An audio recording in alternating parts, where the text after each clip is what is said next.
के प्रचार प्रसार में मीडिया जगत का भी, आप सब लोगों का भी बहुत बड़ा योगदान है। इसके लिए भी आप सभी बंधु धन्यवाद के पात्र हैं। और सुशासन तिहार में जो पहला चरण चला 8 अप्रैल से लेकर 11 अप्रैल तक, इसमें हमारे अधिकारीगण लोगों के बीच में सुझाव पेटी के साथ जाकर उनकी समस्याओं को आवेदन के रूप में लेने का काम किए। ऑनलाइन भी समस्याएं लिए और कुल 40 लाख से ज्यादा आवेदन पत्र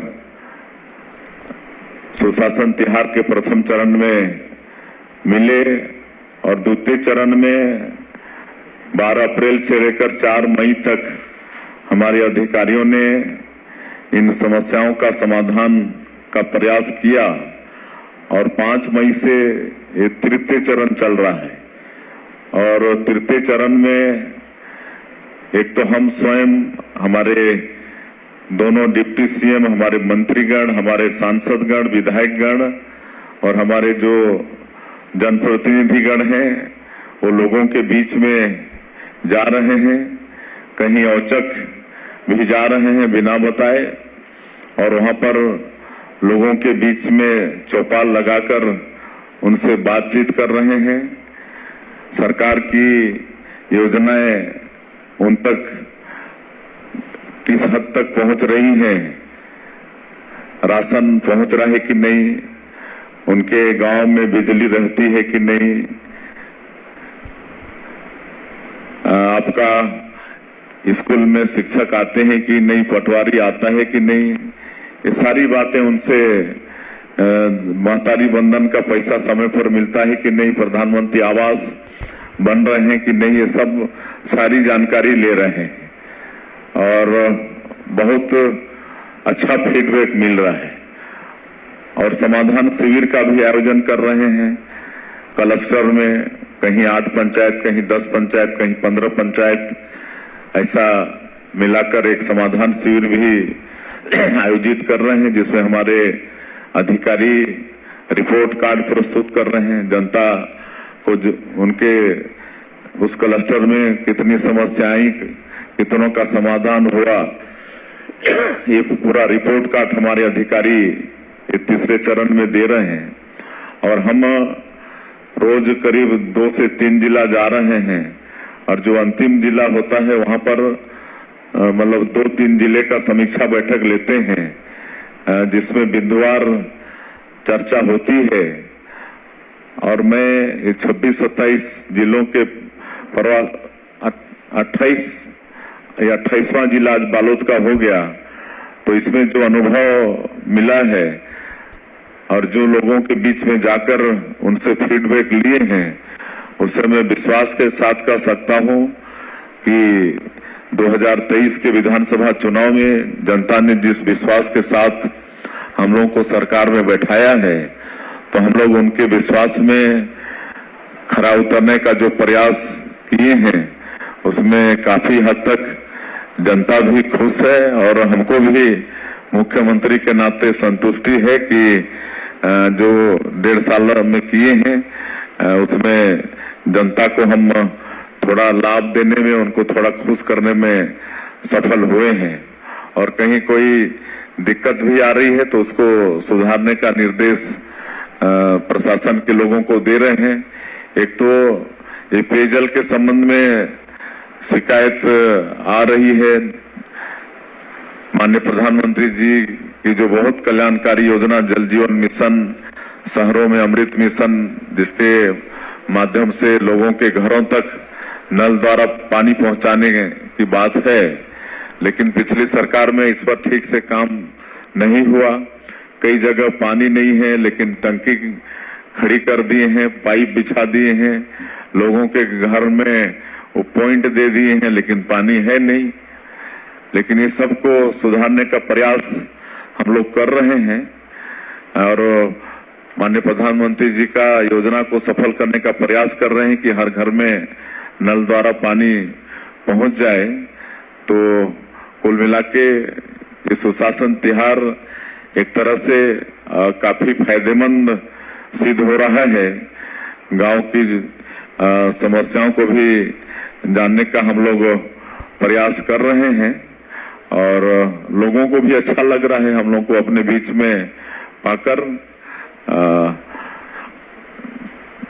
तो अब आपका कोई प्रश्न हो तो पूछ सकते हैं।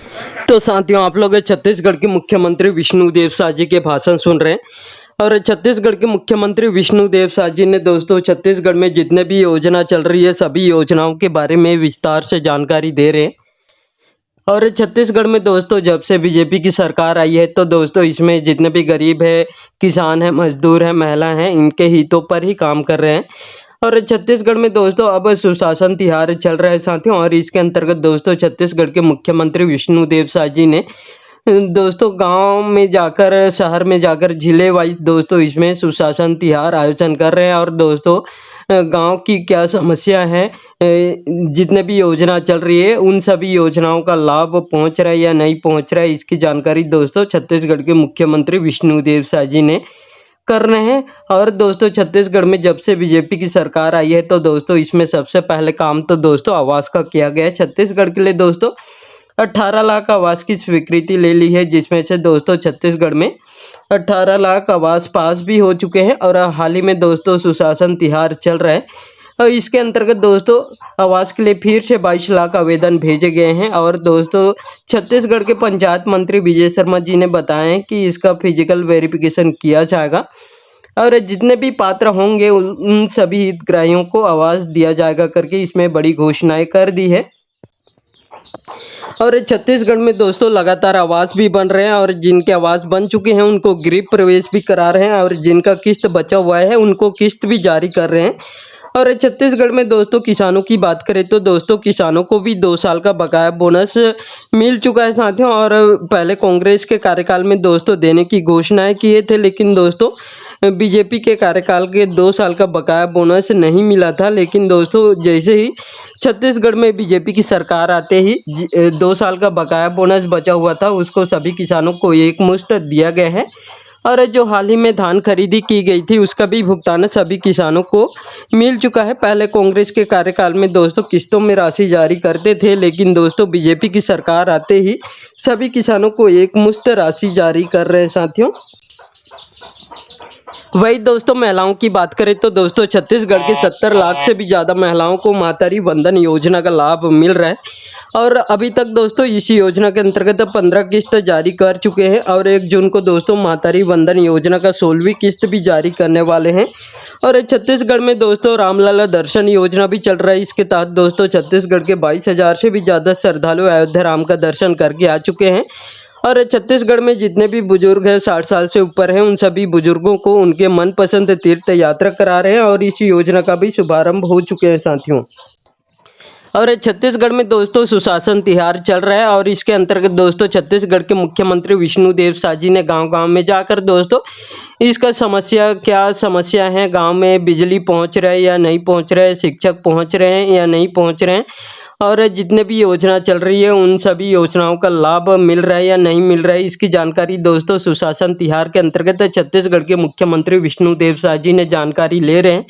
और छत्तीसगढ़ के मुख्यमंत्री विष्णुदेव साय जी ने मोदी के गारंटी के तहत जितने भी घोषणाएं किए थे सभी योजनाओं पर काम कर रहे हैं, चाहे वो सड़क हो, बिजली हो, पानी हो, शिक्षा हो, स्वास्थ्य हो, सभी के क्षेत्र में छत्तीसगढ़ के मुख्यमंत्री विष्णुदेव साय जी ने काम कर रहे हैं। और छत्तीसगढ़ में दोस्तों जितने भी भूमिहीन कृषि मजदूर थे उनको सालाना 10,000 रुपये देने की बड़ी घोषणाएं किए थे और इसका भी किस्त दोस्तों 20 जनवरी को ही जारी कर दिए हैं। आप लोग छत्तीसगढ़ के मुख्यमंत्री विष्णुदेव साय जी के भाषण सुन रहे हैं और इनके भाषण अच्छे लगे होंगे तो साथियों इस वीडियो को एक लाइक जरूर कर दीजिएगा।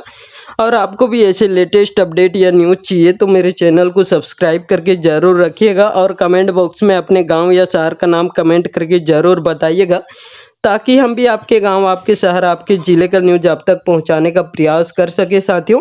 और छत्तीसगढ़ के मुख्यमंत्री विष्णुदेव साय जी ने दोस्तों लगातार जिलों में जा रहे हैं और दोस्तों क्या क्या समस्या है इनका दोस्तों सुन रहे हैं और जानकारी दे रहे हैं साथियों। और छत्तीसगढ़ में दोस्तों मोदी के गारंटी के तहत जितने भी घोषणाएं किए थे सभी योजनाओं पर छत्तीसगढ़ के मुख्यमंत्री विष्णुदेव साय जी ने काम कर रहे हैं। और इनके भाषण अच्छे लगे होंगे तो साथियों इस वीडियो को एक लाइक जरूर कर दीजिएगा। और आपको भी ऐसे लेटेस्ट अपडेट या न्यूज़ चाहिए तो मेरे चैनल को सब्सक्राइब करके जरूर रखिएगा। धन्यवाद।